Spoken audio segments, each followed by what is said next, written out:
budgeting. That thing everyone collectively agrees is good for you and is good to do, but never actually does.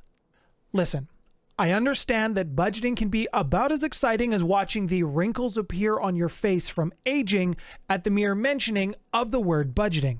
But we do need to discuss the why of it just a little bit before we can go into the how. Have you ever asked yourself at the end of the month, where is it all gone? Why is there nothing left? If you have asked this question, it's likely because you do not have a budget. And the best reason to have a budget in place is to take control of your finances so you don't have to ask yourself this question anymore. Most people think they are better at tracking their daily expenses than they actually are. There are a few of you out there who can, but for the most part, the average person just doesn't. They remember a lot of stuff, but they don't remember all the little things. And it's very easy to lose track of your spending, especially in today's digital age, because everything happens now. And if you pay for that on a credit card, it can be even worse.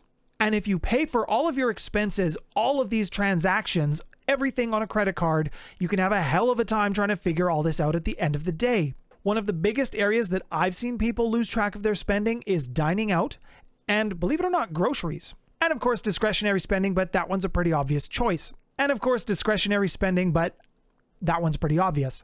When you gain control of your finances, you can still go out and buy nice things. Just now you know you can afford it. Or at the very least, it was planned. And if you have an unexpected expense, you can also plan for that as well. This will be part of an ongoing series around budgeting where we can discuss the whys and the hows and find a system that works best for you, because ultimately that's what's important.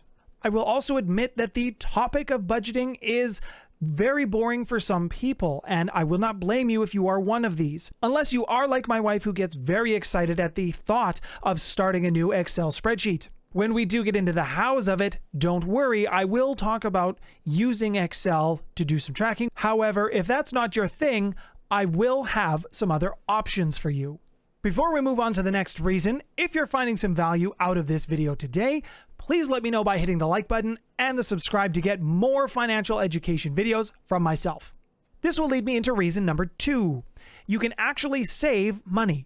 What do I mean when I say this? Because you're probably already thinking, I don't have anything left to put into investments for my retirement. When you're in control of your finances and you know exactly where all your money is going, it's less likely you are going to overspend and then buy something on a credit card or a credit line, some kind of loan that you have to pay interest on. So it will save you a boatload of money on interest costs, especially when your store credit cards are running near 30%. And I'm not saying that you can't go out to a restaurant or can't go have that fun experience with your family, or even if yourself or your date, whatever.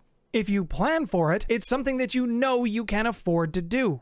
And when you're not overspending, you actually have some money left over, or you should have some money left over, to put into those investment accounts for retirement or for your emergency fund. Sometimes the act of even going through your budget, you can find things that you were paying for that you're not actually using. Maybe you find a membership for a gym that you haven't gone to in 6 months. Maybe it's a subscription to your favorite OnlyFans account because it's totally not for porn. When you can find these holes in your budget, you can save money by not having to spend the money. Finding all of these little expenses will help you save a bunch of money in the long run, which you can then use for your future goals. Setting goals is very important, and this leads us into reason number 3. Setting and achieving goals is literally what the financial planning process is all about. You need to spend a lot of time in this area. It's really good motivation for future planning. Not only do you get to clearly state where you want your goals to be, what you want your future to look like, you also get to do this with your partner, if you have one. In a relationship, this is good because now you're communicating and you have a shared desire to move to the future. This is just a little bonus reason for you as to why you should have a budget. Strengthening relationships. What's important to note when you're at this stage, make sure you define your goals. Be very, very specific. I want to save X number of dollars by X time frame. I want to be saving this percentage of my income every month, every year, every pay period, whatever it is for you. Be very specific. I want to go on this vacation by this time. I want to purchase this new thing by this time. How much does that thing cost? Clear timelines, clear dollar figures, very, very specific here. You also have to make these goals achievable for your situation. You can't just say, I want to have $1 million saved at the end of this year if you're living on minimum wage. If you have unrealistic goals or unrealistic expectations, this can be a huge derailer in your budgeting process. Which is a wonderful tie-in to our fourth reason to have a budget. It's almost like I planned these segues. Accountability. Some of you are going to love this process. Some of you are going to hate this process. It's easy to hold others accountable to what they say, actions that they've done.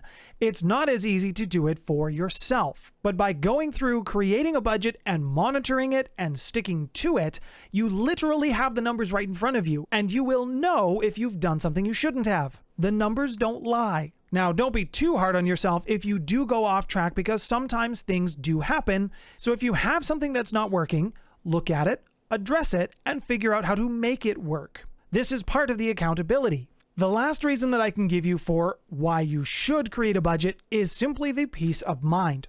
Are you not sleeping at night because you're stressed out about money? You need to have a budget. If you had a budget, you would be able to look at the numbers and very clearly see yes or no.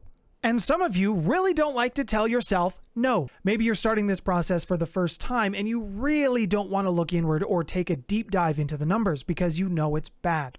Believe me, I have been there. The way I see this, if this is you, you're already stressed. You're already thinking about the money. And if you don't do anything to change it, you will always be stressed about it, whether you look at it or not. Budgeting is a bit of a lost art. It's something that families used to do together, or at least the husband and wife did. Many times it was just the wife. If you're going back to that idealistic 1930s family, that shit isn't real anymore, but budgeting is still important.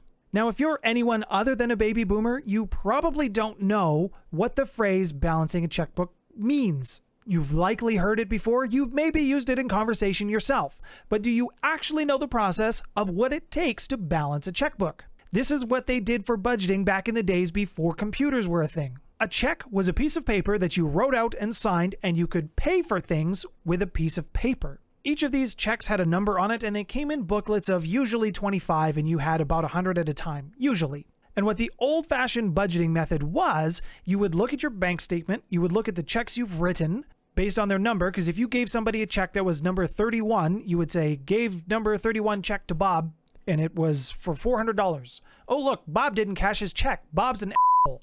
You would have to keep that much money in your bank account until Bob's check cleared. If you wrote a bad check, what that meant was there wasn't any money in your bank account, or there wasn't enough to cover the check, and it would bounce. The bank would charge you a fee for this, and you could go to jail. If the check was also for a big enough number, you could potentially have some felony charges for this as well. I, for one, am glad that we have our digital system, because now I can tell how broke I am immediately versus waiting to the end of the month. At least that's how I used to feel before I had my budget. In my next video, we're going to look at some simple budget ideas that you can get started with to find a system that works for you. Money shouldn't be complicated. Neither should budgeting. When my budgeting video is available, it will appear right here. And if you want something else to watch, check this one out up here.